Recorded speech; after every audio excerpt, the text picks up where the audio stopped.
दृष्टि में प्रभु का मुख कमल, वे लालिमा को लिए हुए होंठ, उस मुख और सर्वांग से खिरने वाली, अनेक जीवों के कल्याण करने वाली दिव्य ध्वनि। मैंने अपने मुख का प्रयोग अब शब्दों में किया, कठोर वचनों में किया। प्रभु के श्रीमुख से हमेशा हित मित और प्रियकारी वचन निकलते हैं। अपने वचनों को उन जैसे ही बनाने हेतु, अपनी जिह्वा को शुद्ध और निर्मल बनाने हेतु, अपने तालु के माध्यम से उस ओंकार की ध्वनि करता हुआ पूर्ण शरीर के आत्मा के प्रदेशों को अवगाहित कर रहा हूँ।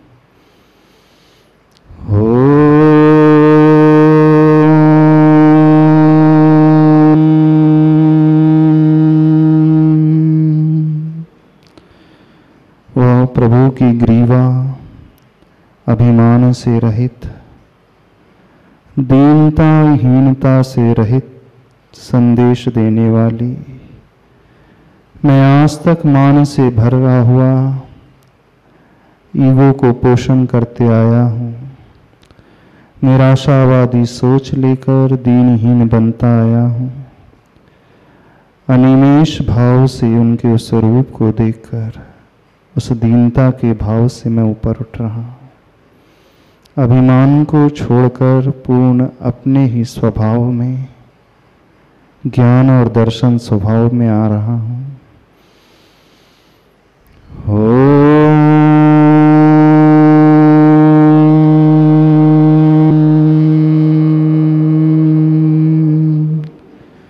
दृष्टि में प्रभु का हृदय हमारे हृदय से मिल रहा है।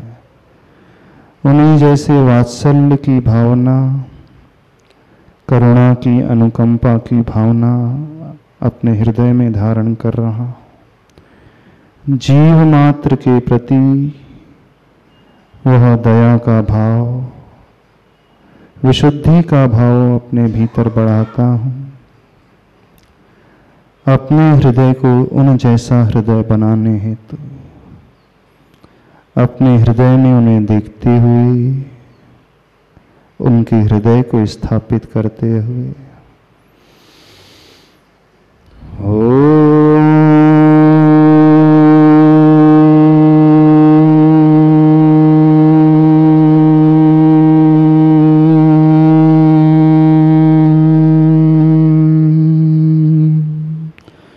जिन प्रभु के कंधे न झुके हैं न तने हैं, समस्त द्वेष और राग से ऊपर उठा हुआ वह प्रतीक,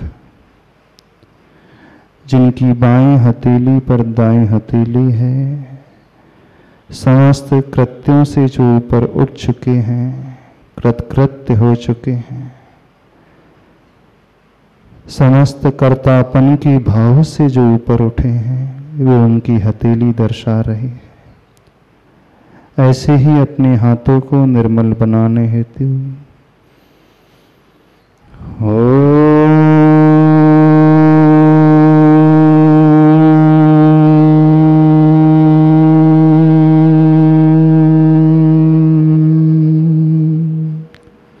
दृष्टि में प्रभु के दोनों चरण कमल, उस आचरण का प्रतीक, संयम का प्रतीक, अहिंसा का प्रतीक।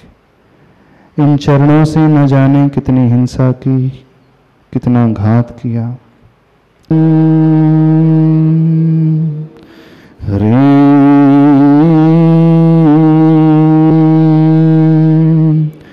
श्री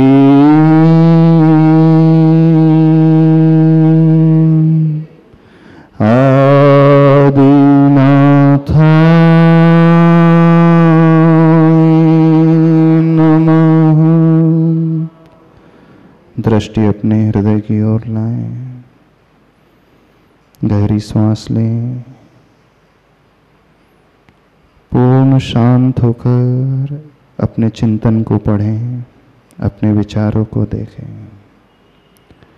हमारे भीतर से वो नेगेटिव ऊर्जा बाहर जा रही है। मैं पूर्ण उस ऊर्जा से भर रहा हूं जो ऊर्जा उन प्रभु के भीतर है। मेरा हृदय, मेरे हाथ, मेरे चरण,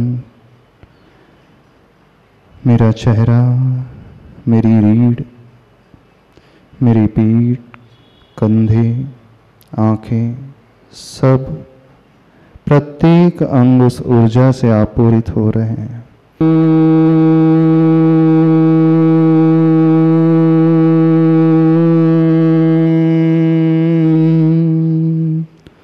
दोनों हाथों को जोड़े,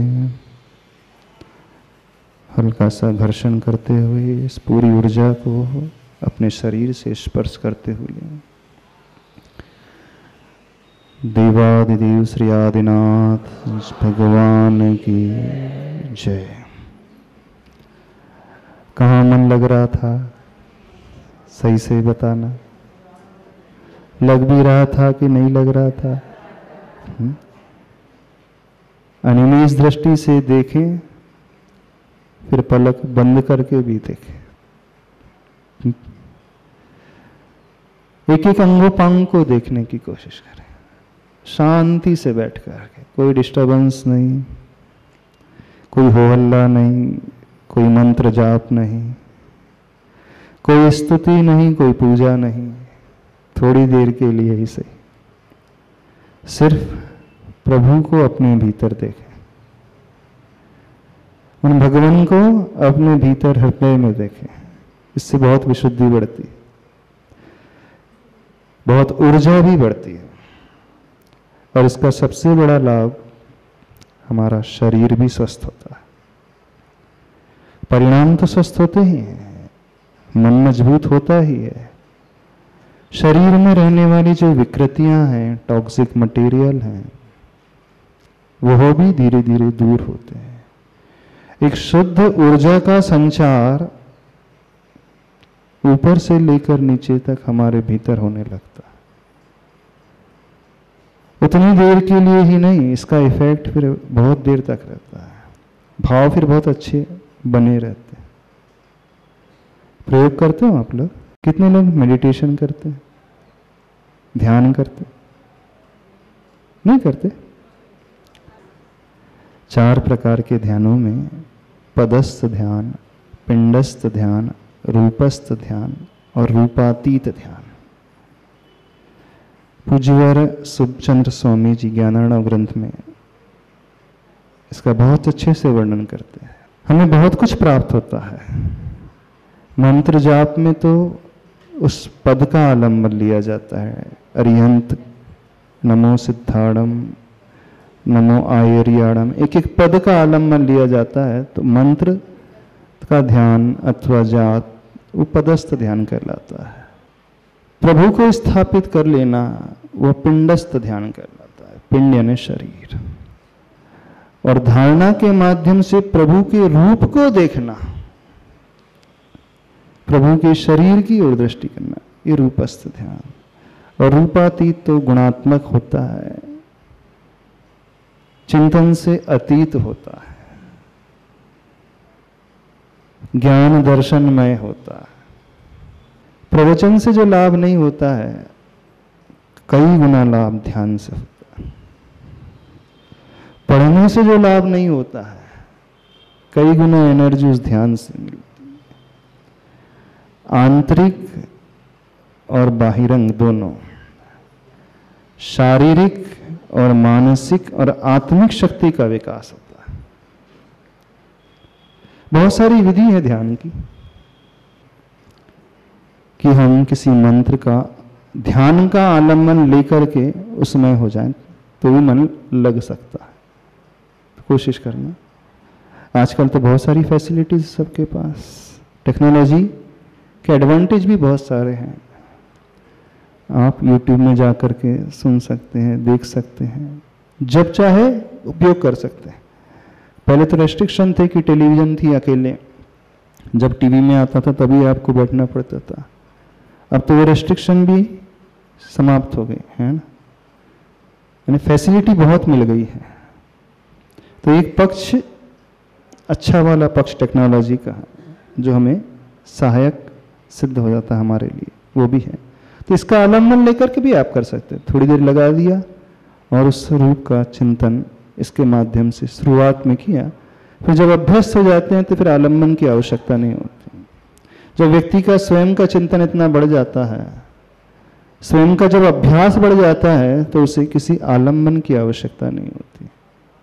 और जब तक अभ्यास नहीं है तो आलम्बन लेकर के कर सकते हैं, कोई इसमें दुविधा नहीं आती, निषेध नहीं आता। आचार्य भगवान ने एक बहुत अच्छा हाइकू लिखा है, जितना चाहा, जब चाहा, जो चाहा, क्या कभी मिला? हाँ? जितना चाहा, जो चाहा, जब चाहा, क्या कभी मिला?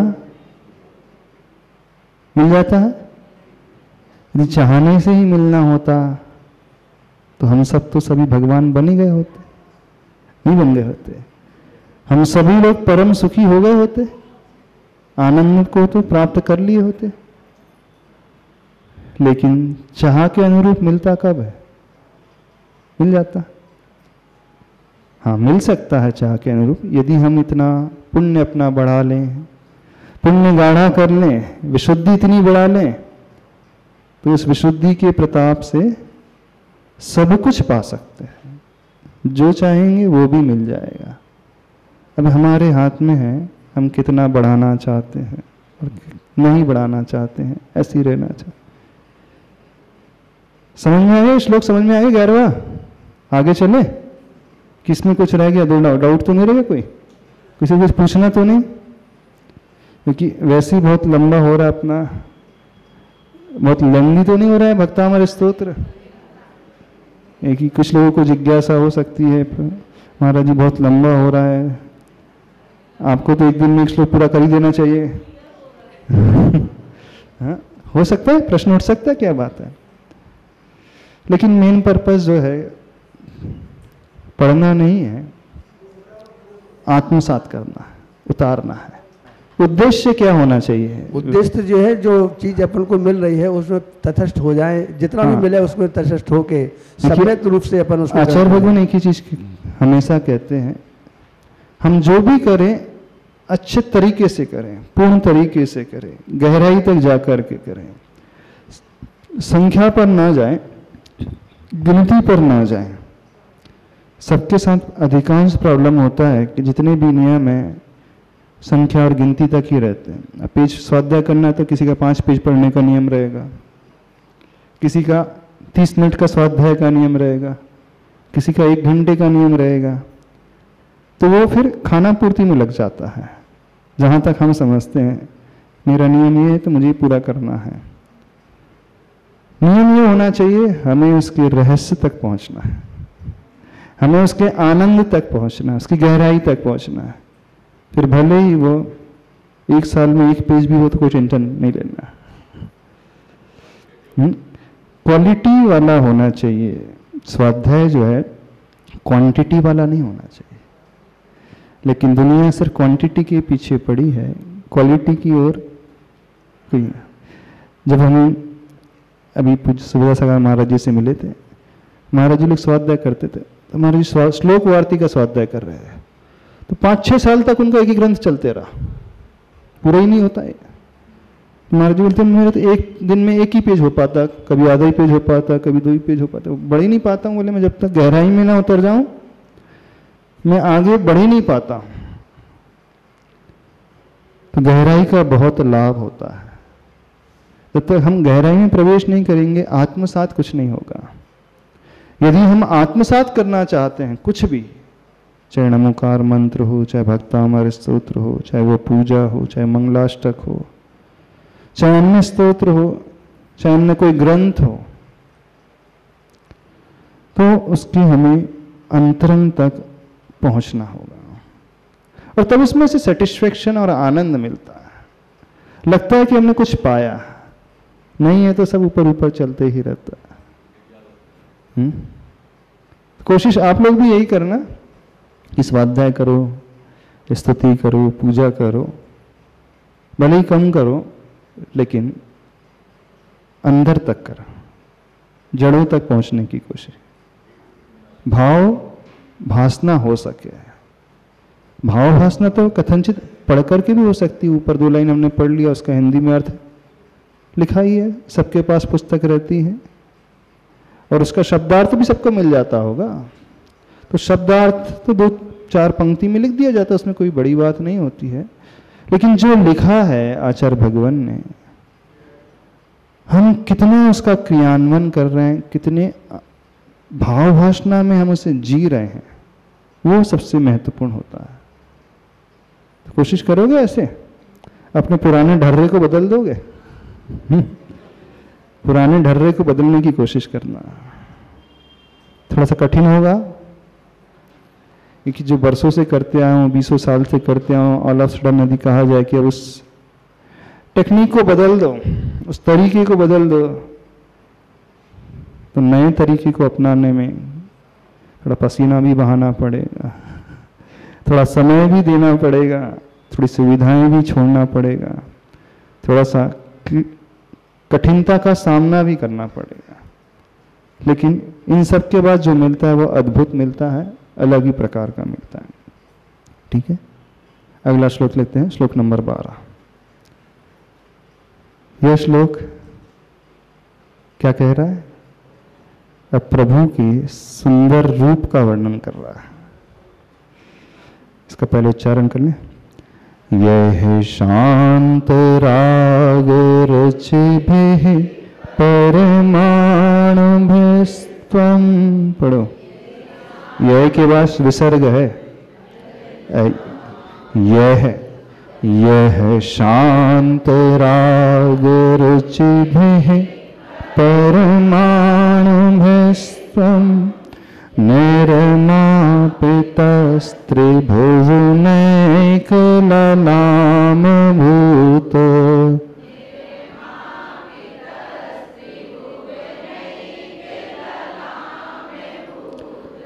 तावन्त एव खलु ते प्रणवः पृथिव्याम्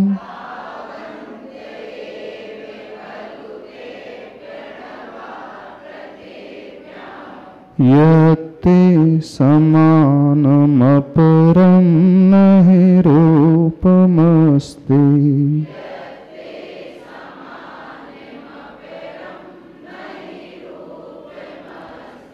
यह शान्तरागरुचिभिः परमाणुभिस्त्वं निर्मापितस्त्रिभुवनैकललामभूत तावन्त एव खलु ते प्रणवः पृथिव्याम् यत्ते समानमपरं नहि रूपमस्ति। जानते हो श्लोक में कौन सा भाव है? महिलाओं के लिए सबसे उपयोगी श्लोक।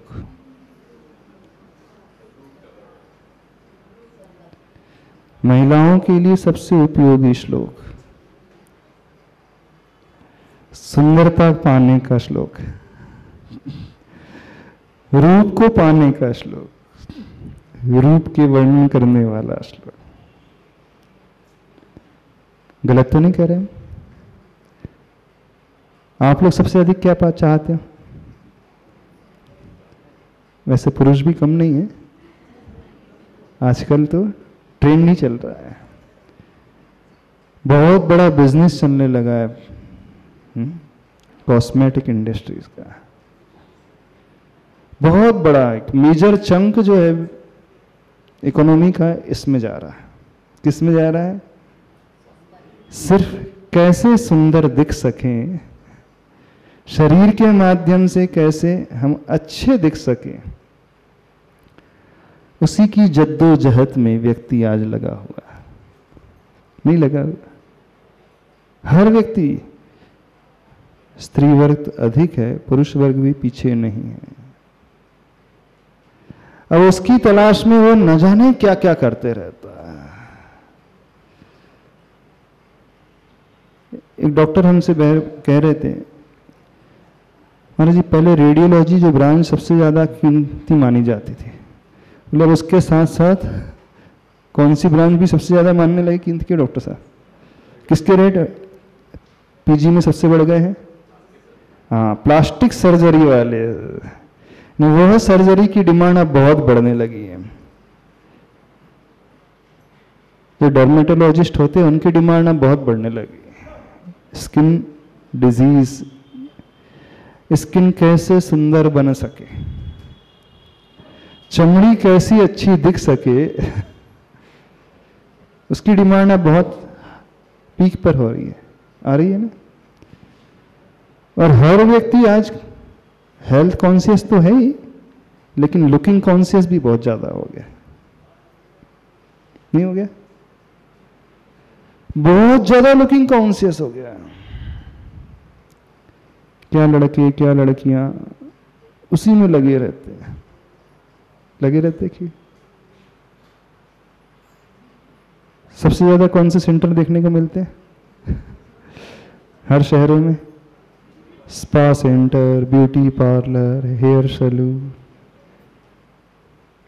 फिटनेस सेंटर, जिम, सबसे ज्यादा वो सेंटर मिल जाएंगे। छोटी सी कॉलोनी होगी, मंदिर हो अथवा ना हो,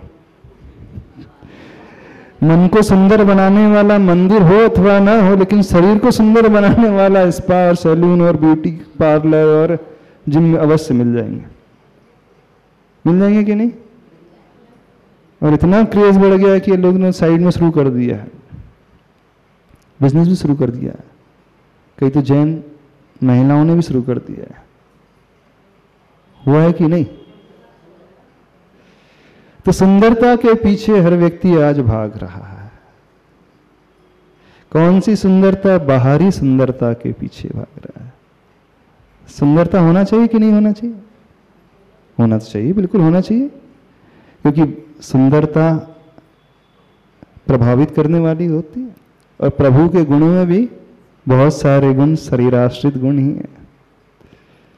जन्म के 10 अतिशय शरीराश्रित ही हैं, उसमें आत्मा से कुछ लेन देन नहीं है। क्यों ऐसा होता है? क्योंकि वो सबसे पहला इंप्रेशन क्रिएट करता है।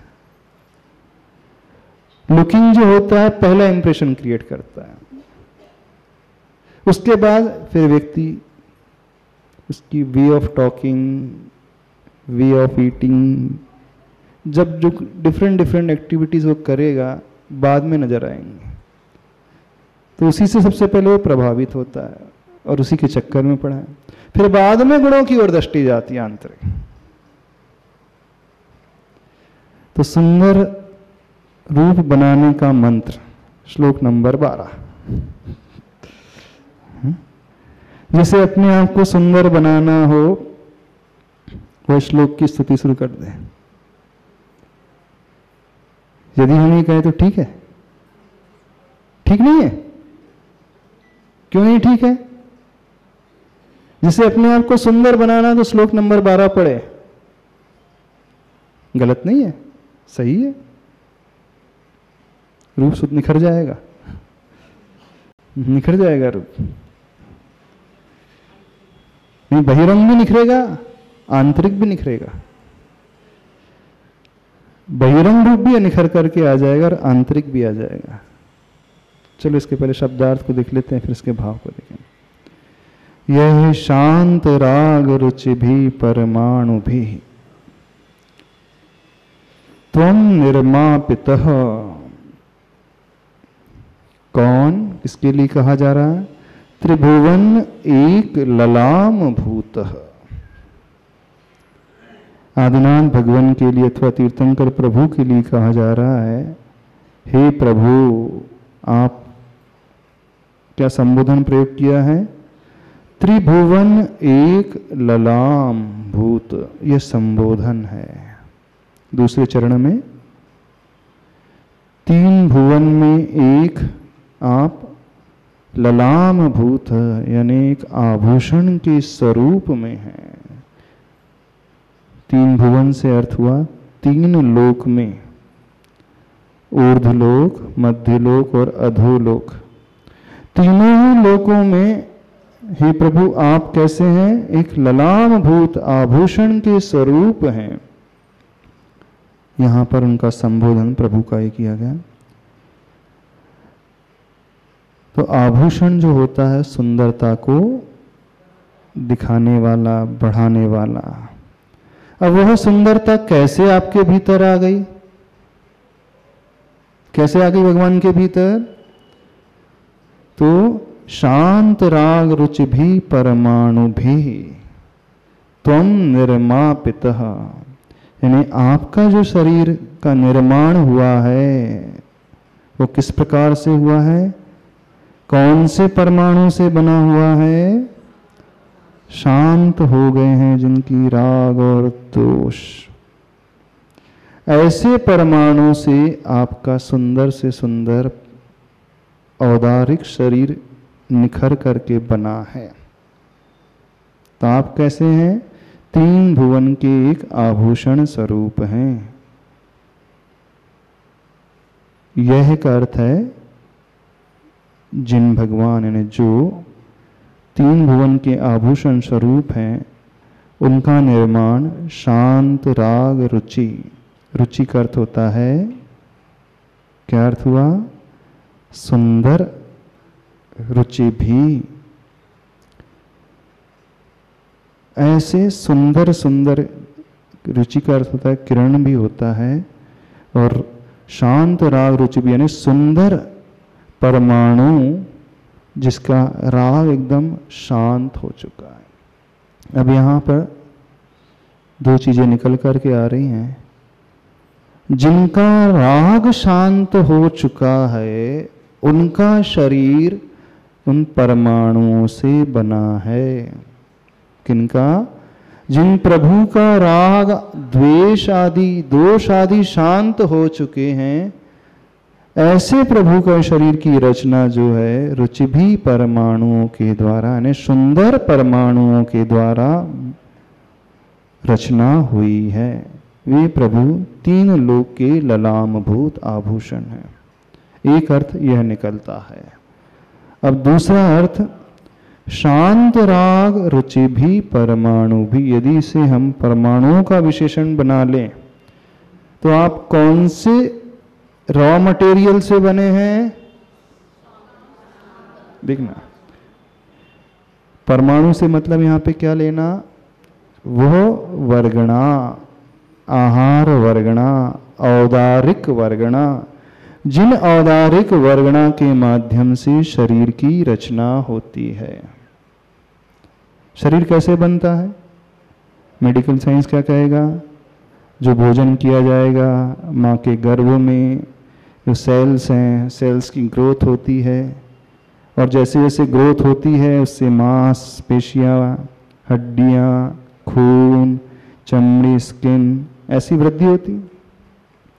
इतना ही नहीं होता है, एक वो ही रॉ मटेरियल नहीं होता, एक दूसरा भी रॉ मटेरियल होता है। जैन सिद्धांत के अनुसार यह पूरा यूनिवर्स एक रॉ मटेरियल से भरा हुआ है जिसे कहा जाता है वर्गणा। 23 प्रकार की वर्गणाएं होती हैं, उनमें 5 प्रकार की वर्गणाओं का उपयोग होता है।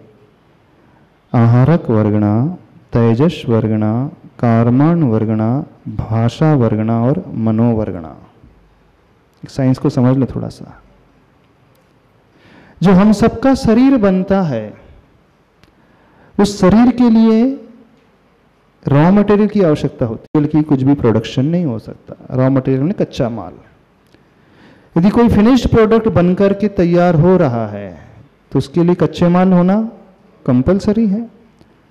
अब हमारा शरीर अथवा किसी व्यक्ति विशेष का शरीर बन रहा है तो उसका रॉ मटेरियल क्या है? डॉक्टर साहब बता दो, बहुत अच्छे से क्लियर कर लो।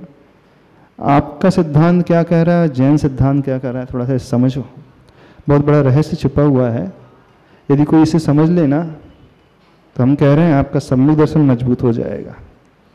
नमस्ते महाराज जी। मेडिकल साइंस कहती है कि it is the unit, one unit is cell and multiplication of cell makes the body. तो मेडिकल साइंस के हिसाब से एक एक सेल की जो मल्टीपल ग्रोथ होती है, एक सेल से 2, 2 से 4, 4 से 4 से 16, 16 से 64 स्पीड से बढ़ते, मल्टीपल टाइम्स बढ़ते जाते हैं। मात्र इतना ही रॉ मटेरियल नहीं होता है, जैन साइंस ये कहता है। मात्र सेल नहीं, सेल के अलावा कुछ एक्सटर्नल रॉ मटेरियल भी होना चाहिए, उसके माध्यम से हमारा शरीर बनता है। अब वो शरीर जो बन गया है, अब वो कैसे स्थिर रहता है? कहीं ना कहीं आप इनटेक लोगे, फूड लोगे, भोजन लोगे, तो भोजन के माध्यम से, अन्न के माध्यम से वो रस में कन्वर्ट होता है, रस से वो रक्त में कन्वर्ट होता है, रक्त से फिर वो मांस है, फिर मांस से है वो हड्डी है, अस्थि है, फिर वसा है, फिर वीर है, मज्जा है, यानी वीर तक की यात्रा, 7 धातुओं की यात्रा। तो ये जो अन्न लिया गया, इसी से हमारी मांसपेशियां बनती हैं, हड्डियां बनती हैं, दांत बनते हैं, बाल बनते हैं, खून बनता है, मल बनता है, मूत्र बनता है। मात्र इतना ही रिक्वायरमेंट नहीं होता है, इसके अलावा भी कुछ और रिक्वायरमेंट होता है, और वो एक्सटर्नल वर्गणाएं होती हैं, वो एटमॉस्फेयर में भरी हुई हैं ठसाठस, उन वर्गणाओं के माध्यम से शरीर बनता है। अब एकदम से इस पर विश्वास नहीं होगा, अब एग्जाम्पल आपको देते हैं। शाम के समय लाइट जलती है, ऑल ऑफ सडन मच्छर कहाँ से पैदा हो जाते हैं? बता सकते हैं डॉक्टर साहब? शाम के समय लाइट जलती है, बहुत सारे कीड़े आ जाते हैं, पतंगे आ जाते हैं, कहाँ से आ जाते हैं? साइंस इसके बारे में क्या कहता है? वो तो लाइट के प्रति अट्रैक्शन से, नहीं, अट्रैक्शन के प्रति, पर आ कहाँ से रहे हैं? जन्म कहाँ से हो रहा है उनका? जन्म तो रिप्रोडक्शन से ही होता है हमारा। मॉस्किटोस कहाँ से पैदा हो गए? रिप्रोडक्शन से ही। रिप्रोडक्शन से। पहले मॉस्किटो ने इसको बर्थ दिया दूसरे मॉस्किटो को। मॉस्किटो को, यस। अच्छा, बारिश आती है, पहली बारिश हुई, आपको बहुत सारे मेंढक देखने के लिए मिल जाएंगे। अभी तक मेंढक एक भी नहीं थे। नहीं तो वो तो साइंस तो यही बोलती है कि रिप्रोड्यूस होंगे, नहीं रिप्रोड्यूस होंगे अब, क्योंकि पूरी गर्मी में डेवलपमेंट में आएंगे। सुनो तो सही, पूरी गर्मी में कहीं पर कोई मेंढक नजर आ रहे हैं आपको कहीं पे? हाइबरनेशन में ना महाराज जी। कहाँ से पैदा हो जाते हैं वो? हाइबरनेट रहते हैं, क्योंकि गर्मी में वो जमीन के नीचे होते हैं। जमीन में कहाँ होते हैं? आपकी रोड एकदम आरसीसी की रोड बनी हुई है, डामर की रोड बनी हुई है, यहाँ तो कोई खेत तो है नहीं। यहाँ पे पूरी सिटी में कहीं खेत है कि बताना थोड़ा सा हमें, आप स्टडी करना।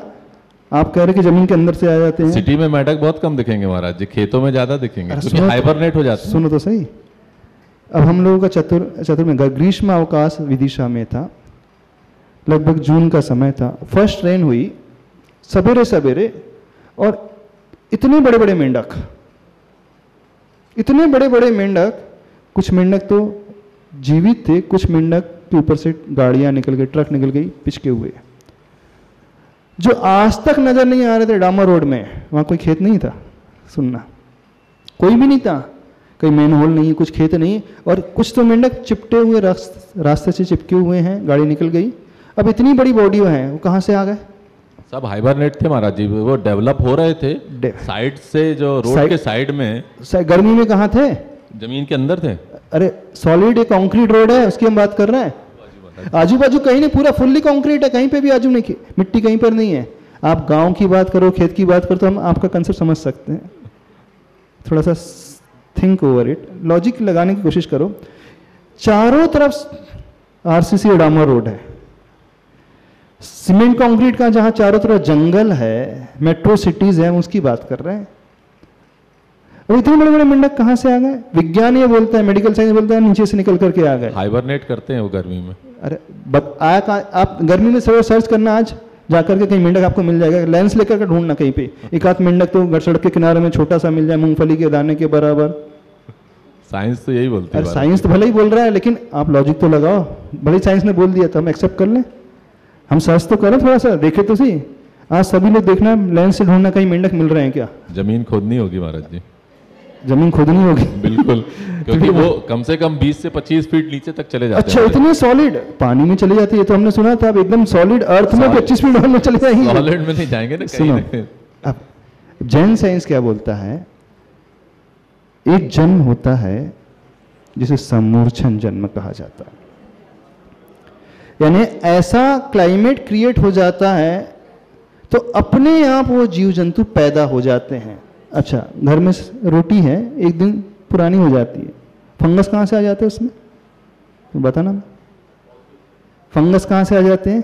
सड़ कहाँ से जाती है? एटमॉस्फेयर से लेता है। एटमॉस्फेयर से पैदा हो गया ना, कहीं था तो नहीं? था नहीं। तो एटमॉस्फेयर से जैसे आप कह रहे हैं पैदा हो जाते हैं, तो उसे जैन साइंस कहता है सम्मूर्छन जन्म। आपने नया घर बनाया, उस मकड़ियाँ कहाँ से आ गई? अभी एक भी मकड़ी नहीं थी, छिपकलियाँ नजर आने लगी, कहाँ से आ गई? एक भी छिपकली नहीं थी। नहीं, चींटियाँ कहाँ से निकल करके आ गई? कुछ भी नहीं था, बिल में थे। अरे बिल तो जब होगा तो नया, एकदम नया मकान है, अभी न्यूली कंस्ट्रक्ट है, कुछ भी नहीं है, मार्बल की फ्लोरिंग है। वो मच्छर, वो खटमल कहाँ से निकल करके आ जाए? तो जैन साइंस ये कहता है एक इंद्री से, दो इंद्री, तीन इंद्री, चार इंद्री और कुछ पंचेंद्री जीव, उनका जन्म जो होता है सम्मूर्छन जन्म होता है। यानी एटमॉस्फियर से वो ऐसे रॉ मटेरियल को एकत्रित करते हैं और अपनी बॉडी क्रिएट कर लेते हैं, उससे कहा जाता है सम्मूर्छन जन्म। यानी इतने बड़े बड़े मेंढक कैसे आ गए? तो इस यूनिवर्स में, एटमॉस्फेयर में कुछ ना कुछ रॉ मटेरियल भरा हुआ, हम ये कहना चाह रहे हैं।